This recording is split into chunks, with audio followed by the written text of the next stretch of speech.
How many of you know what Hilltop is? No.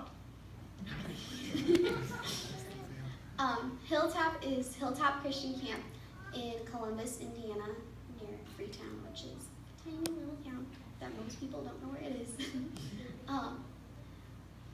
I've been going there for a very long time. Like the first time I went, my mom was pregnant with me, and I've been every year since then. So I've been there a lot. My friend Isaac is, his parents own the camp now, and my mom just did a weird hand gesture, and I don't know what it was supposed to mean, so I'm just gonna go past that. But Tammy and Eric own the camp now.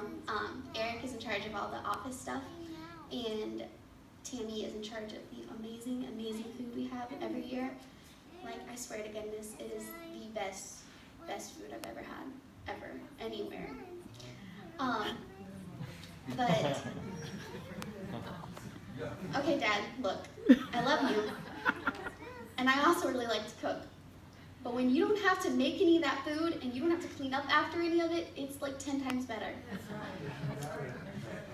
But Isaac was actually, his parents ran the camp, like I said, but he's been there not quite as long as me because, you know, I was there before his parents actually ran the camp. But we were talking this last week we had together at camp about how much camp has meant to us, and not just like spiritually or how long we've been there, but like no matter how much else we do in our lives, like camp will always be a huge part of us because we've grown up there together. So yeah, Mr. and Mrs. Hilltop were the ones who started, they redid the camp in the 80s, I think in 84, and they revitalized it to what it is mainly now. Mr. Hilltop died this past winter, and Nadine, or Mrs. Hilltop, didn't know her name was Nadine till this year, has been like an extra grandma to me. She remembers me every year, and people normally forget my face pretty easily, so that's pretty amazing in my book. But she is amazing, and they have just been a huge, huge part of my spiritual growth in my life. Every year at camp, we have a missionary that comes from, they came from all over the world, but this last year it was Javier Norma from Pedras Negras in Mexico. And my grandfather actually used to be a missionary there at their compound because they have a Christian school for kids, and they have it from like kindergarten or preschool all the way up, and they're now going to have it through high school. And so it was a huge deal for them to be here this year because I've actually been down there, and it was awesome getting to work there. And it is a very different environment from most other places in Mexico. But they talked about how all of their different missions around Mexico and how they're all very different. Just like here in the United States, if I had a mission here in Indiana, Ohio, Kentucky, or in California or in New York, they're all very different regardless of where you go. And every year we have a missionary that comes and talks about that. So one year we had IDES, which is International Disaster Emergency Services. I'm very surprised I still remember that, and that was from the 5th grade that I met them. But we got to pack food and learn what it was like to be in Haiti during earthquakes and why it's such a struggle to live there and stuff, where most 5th graders would probably not know why it's a big struggle to live in Haiti. And I came home that summer wanting to bring all of the Haitians over to America, like in my backyard in that moment. But I think that's where I got my huge heart for missions, was being able to talk to these missionaries from all over the globe every summer. And it was always different people, and it was always different circumstances. And even though I didn't always quite get how deeply that was hitting me, because I didn't think I'd still remember something from when I was in the 5th grade, when I'm now going to be a freshman in college, that it would hit so, so close to home with how deeply it meant to me. Like I said, my grandfather was a missionary there, and he has his own ministry in Indianapolis, Faith Walkers Ministries. And it's a homeless ministry to help people get off the street and to help them get into apartments and to better living situations, whether they're have disabilities, or they've just been hit by really hard times, or they've made some bad decisions and things just kind of went downward. And my uncle is a newer missionary, I would say. He was a youth pastor all through my childhood, and this last year,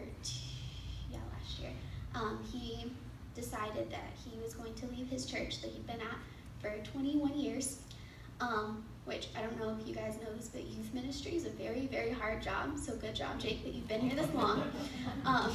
But they don't normally stay around a long time, especially in one place.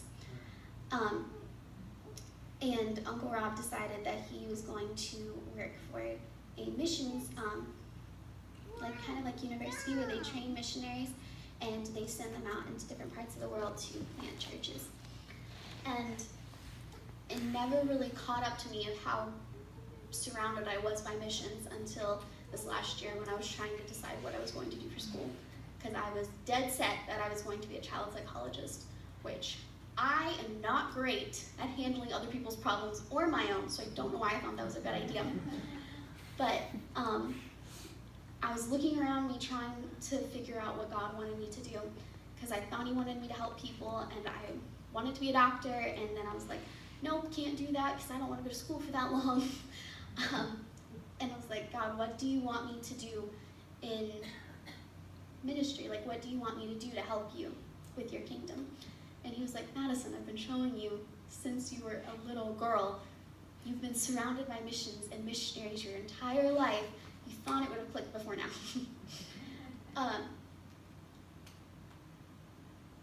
Totally lost what I was saying. But yeah, so I'm a global missions major. That's what I was trying to roundaboutly say with that.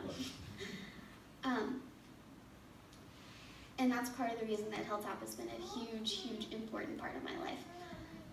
It has been, not just for me, but I've seen the impact on other people that it's had. 2 years ago at camp, we had some very rowdy children from Owen Valley High School, which, if you've been in that area, they are some very interesting people that live there. And my mom and her brothers and her parents used to live there, and I was like, you are nothing like these other people. Like, what did I miss, like, in this time period? I never thought that they would actually, it would never get to them, because they didn't want to hear what people had to say. They wanted to listen to exactly what they had to say. And camp has been the one place in my life that I've always felt like home. And I've moved around a lot, not as much as some people, but I have moved around the state of Indiana a lot. And I've been involved in many different things in my life, and I've never felt like home except when I'm with God. And that's never been a physical place. But at Hilltop, it's my home every time I go back. I was just there yesterday for family camp day, and I knew all of the people that worked there, Tammy and Eric, and it was just, I felt like I had come home for the last time in that sense, of not working there or dropping someone off at camp, because hopefully my brothers are going to go next year. But these kids from Owen Valley, it clicked, and then 2 days before we were supposed to leave for the week of camp that year, that it finally clicked that these people are different. They're not just here because we're a number or a statistic. Our church sent us here for a reason. And 3 of them ended up getting baptized that year, which was amazing in my eyes, because I'm like, these kids came in smoking and drinking when they first came into camp, and it was freaking me out. And they came back the next few years, and it was awesome to see their spiritual growth, and not just, I got baptized in the heat of the moment and didn't do anything afterwards. And I've seen that with so many other kids at Hilltop, and I really want that to continue. And since it's been such a huge part of my life, I want it to be such a huge part of other people's lives too. So that's why I wanted to do this tonight. So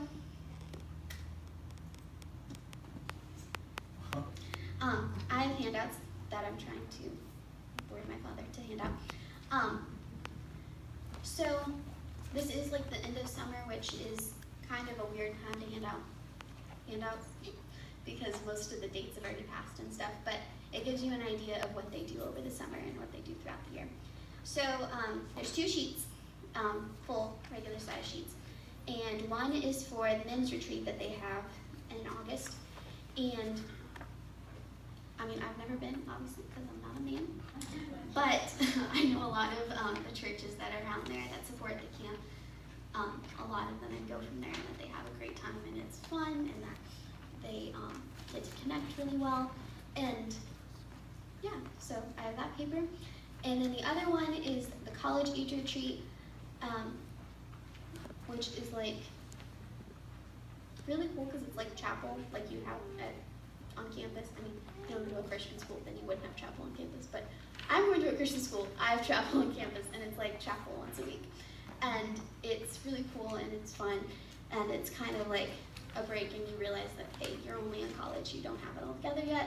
You can still be a kid for like a weekend. It's okay. Then the other one, which isn't a full page, it has the list of the weeks at camp, and it has the dates and stuff from this past year, and it has the deans from this past year, but most of the deans are the same every year because the church normally supports a week each camp year.